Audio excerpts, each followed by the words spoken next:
Thank you, Mr. Toastmaster, and good evening to my fellow Toastmasters, and a hearty welcome to our guests in the audience. Glad that you could join us tonight, and we hope to see you in future meetings.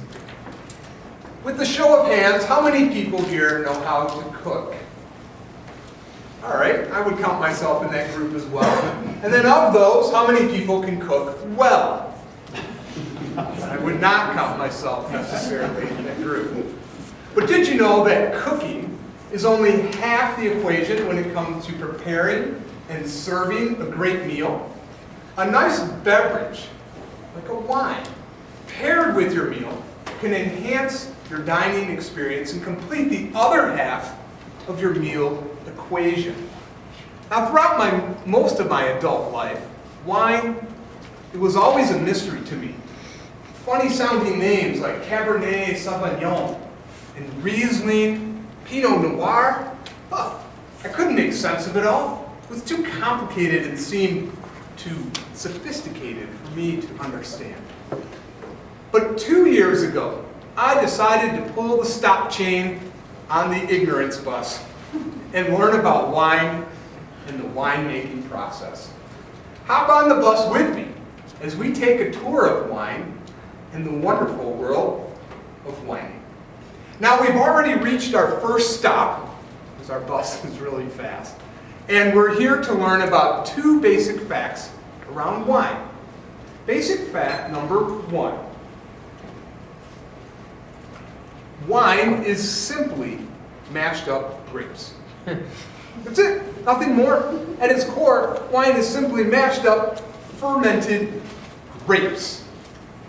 And once you've wrapped your head around that concept, those funny sounding names like I mentioned before, Pinot Noir, Riesling, Cabernet, well, they become much easier to understand because those are the names of the grape varieties used to make the wine.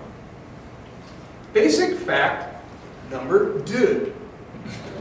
Wine is not beer. Wine is unlike any other beverage that you've probably consumed. It's unlike beer, liquor, pop, or even water. Every bottle of wine is unique. And this comes from the variability used in making wines, from the grapes that are used to process the wines, the temperature or the climate that the grapes are grown in, and even the fermentation process, all coalesce into the fact that every bottle of wine is going to be unique. This means that if you order a bottle of Cabernet from the Bordeaux region of France, and then one from the Napa Valley of California, and you taste them side by side, even though they have the same name, they're going to taste different. And this strikes at the heart of what makes wine so enjoyable and interesting. First stop completed. You now know more about wine than our average bus rider. But not content to drive 55, we're going to push on to our second stop and learn about red and white wines. Now, the single most important factor in creating a wine is the grape variety used. And there are really two general types of wines that are produced. There are red wines and there are white wines. Red wines are made from red grapes. White wines, white grapes. But someone long ago took great latitude in describing the color of winemaking grapes. Because if you've ever seen them up front, you realize that red grapes are actually purple in color. And the white grapes are really green. There are two other distinctions between red and white wine. The first is that red wines, when bottled, they tend to, when they age, they tend to have better flavor characteristics. White wines, on the other hand, not so much. The other distinction is that red wines, by convention, are normally served at room temperature, and white wines chilled. Second stop completed. We're now halfway through our tour and onto our third and final destination. And no whining about the number of destinations that we have left because I don't have any cheese to go with that wine.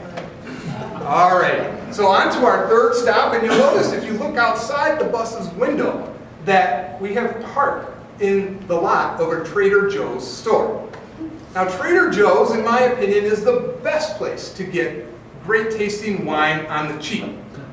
Several years ago, Trader Joe's bucked convention and introduced a very popular wine called Charles Shaw at the unconventional price of $1.99 a bottle. It's still great tasting wine. Fast forward to today, they've increased the price by an entire $1, and you can now get Charles Shaw wine for $2.99 a bottle. I have several Charles Shaw brands of wine up here on our bus's tasting table, because every bus should have a tasting table. And it will be available to you after our bus tour concludes. All right, so third stop completed. We're now on to our fourth and final stop, knowing how to pair wine with food. Well, unfortunately, there are many complicated rules and formulas for how to pair wine to food. And as you can imagine, everyone is an expert. Now, I'm not a wine expert by any sense, but I do know simple when I see it. And my simple rule of thumb in pairing wine to food is as follows. For red wine, pair it to red foods, like burger, steaks, or even a lasagna. For white wine, pair it to white foods, like chicken, fish, or marshmallows. Fourth stop is completed. We're going to end our tour here inside the parking lot. Please watch your step as you exit the bus and enjoy some parting words on your way out. Wine, properly paired with your meal, will definitely enhance your dining experience and contribute to the overall success of your evening. And for the men here in the audience, keep in mind that women are impressed by a guy who understands wine. It shows a different side of you, a more worldly side that maybe had been locked up prior. Indeed, as the late Samuel Johnson, an English author and poet, once said, "Wine gives a man nothing. It only puts in motion that which had been locked up in frost." Take some time to defrost yourself every now and then. Uncork a bottle of your favorite wine and enjoy the wonderful world of whining for all the right reasons. Mr. Toastmaster.